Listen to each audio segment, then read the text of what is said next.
Are you frustrated by this? We haven't even read it yet. Well, first of all, I think Chuck Schumer must have been watching your show that day, and that's why he's finally decided to take this issue seriously and look to pass something in the Senate. We like to think so. Whatever passes in the Senate, though, that's going to be their priorities, right? The House has already passed our bill. We passed it in May. We've been waiting for the Senate to do something so we can negotiate from there. So certainly we're not going to pass the Senate bill as is. We're going to want to see some of our priorities in there. But one of the things that I think is alarming is they want to still allow 1.8 million individuals to cross into our country via the border. Remember, everybody that's crossing into the country from the border is paying the drug cartels thousands of dollars to be smuggled here. Nobody's passing the Rio Grande without paying their dues to the cartels. So we cannot continue to enable that. We cannot continue to allow women and children to be abused and raped and go this treacherous journey. What we should be doing is urging people to apply the right way from the next safe country. What I would suggest is we institute the border provisions from our Border Security Act. We shut down the flow. Then we deal with the millions of people that are in the backlog right now. We need more judges to do that. Let them get through these cases. Let them get through the 10-year backlog. We have people that have been waiting for asylum that came the right way, did everything right, have been waiting patiently, like my constituents, since 2017.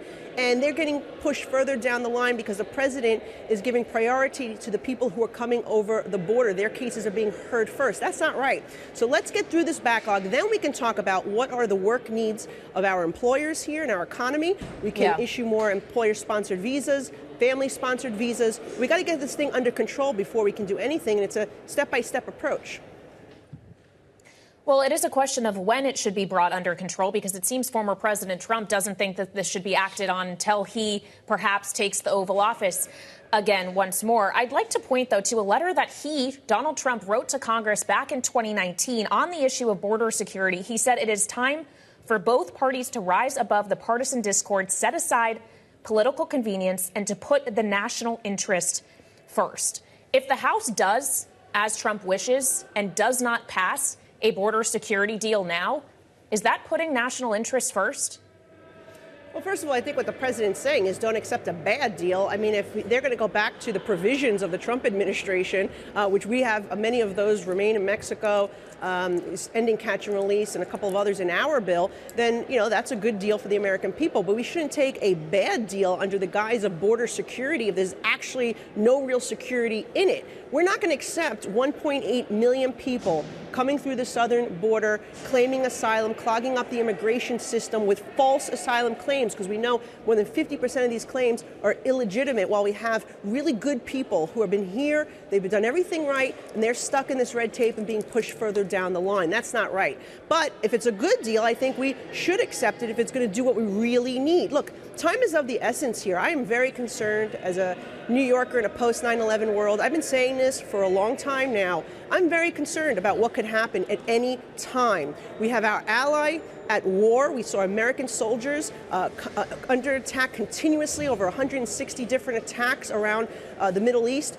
3 of them just passed away, were killed, sadly, by Iran proxies. Iran is threatening U.S. to commit an attack on our soil. We've got to be serious about this. And the person who doesn't seem to have urgency is President Biden. I'm sorry to interrupt.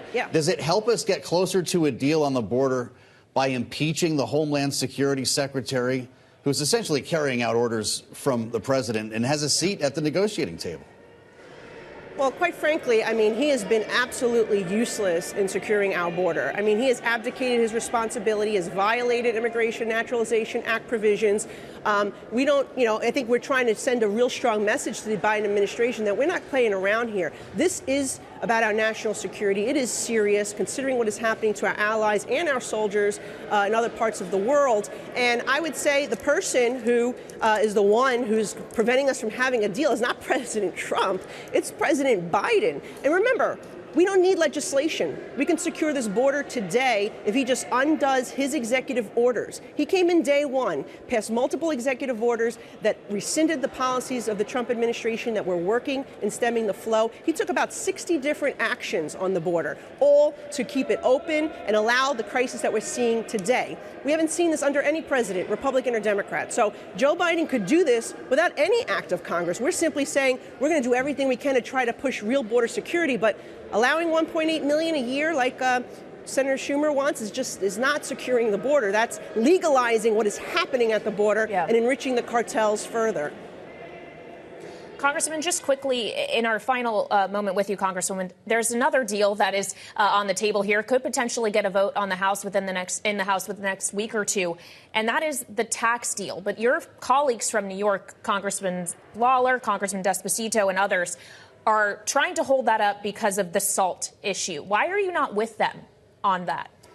Well, I actually do support getting something for SALT relief. I think we can perhaps double the SALT deduction for married couples. I've talked about increasing the deduction as well. I think there's different pieces that we can do here, but I think that the provisions that are in the existing tax bill, which is a mini package, they need to go. We got to get those wins out the door because so many of our businesses are relying on it. These are R&D, research and development, that foster innovation, certainly allows companies also to invest in equipment, the bonus deduction. These are things that were in place by President Trump under Tax Cut and Jobs Act that have expired. We need to get that stuff out the door now. SALT, as you know, expires in 2025. That is where I believe we would have the most leverage to get something done. However, we're pushing now to see if we can get a vote on some type of SALT relief. And if we could do that, it would be fantastic. And we're actually, you'd be surprised, some of the people that are actually supporting us in these efforts. We got members of the Freedom Caucus that are saying that they would be supportive of some type of SALT provision as well, because they recognize the abuse that New Yorkers and people around the country are taking as a result of Democrat governors and mayors. The thing is, we want to give SALT relief, and we want the people to be able to keep that money. That harder. We don't want to give SALT relief and then see the governors and the mayors raise taxes more and take it away. That's the big question.